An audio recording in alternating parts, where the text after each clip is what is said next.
Price allot. கர்த்தரும் இரட்சகருமாய் இயேசு கிறிஸ்துவின் இனிதான நாமத்தில் வாழ்த்துகிறேன். கர்த்தர் உங்களை ஆசீர்வதிப்பாராக.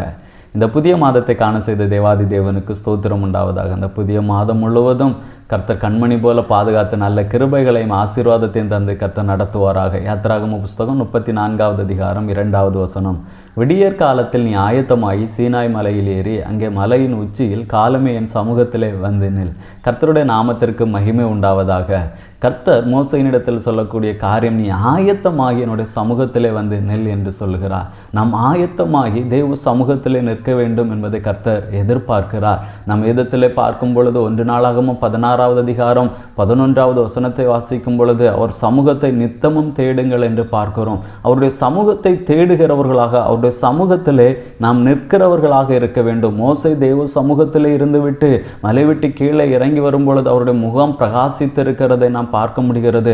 அதற்கு முன்பதாக மோசைக்கு விரோதமாக இஸ்ரவேல் ஜனங்கள் அநேக காரியங்களை பேசுகிறார்கள். ஆனால் தேவ சமூகத்திலே இருந்துவிட்டு இறங்கி வந்த பொழுது அவருடைய முகம் பிரகாசித்திருந்ததை பார்த்து பயந்து போகிறதை நாம் பார்க்கிறோம். அதே போல தான் நம்முடைய வாழ்க்கையிலே நமக்கு விரோதமாக அநேக காரியங்களை அநேகர் செய்யலாம். ஆனால் நாம் தேவ சமூகத்திலே இருக்கும் பொழுது அந்த சூழ்நிலை நிச்சயமாக மாறும்.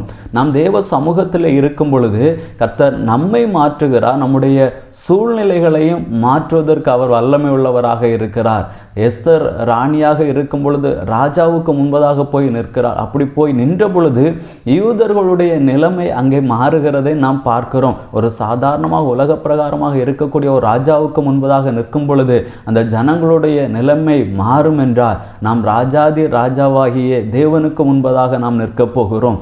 அப்படி நாம் தேவ சமூகத்தில் நிற்கும் பொழுது கர்த்தர் நம்மை மாற்றுவார், நம்முடைய சூழ்நிலைகளை மாற்றுவார். தேவ சமூகத்திலே நெல்லுங்கள், கர்த்தர் உங்களை ஆசீர்வதிப்பார். ஜெபிக்கலாமா? நல்ல தகப்பனே, உம்மை நன்றியோடு உம்மை துதிக்கிறோம், உம்மை ஸ்தோத்தரிக்கிறோம் அப்பா. உம்முடைய சமூகத்திலே ஆயத்தமாகி வந்து நிற்க கர்த்தர் எங்களுக்கு நல்ல கிருபைகளை தருவீராகப்பா.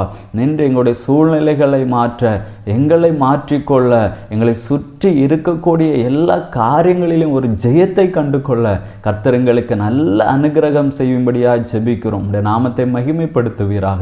இயேசுவின் நாமத்தில் பிதாவே, ஆமென். God bless you.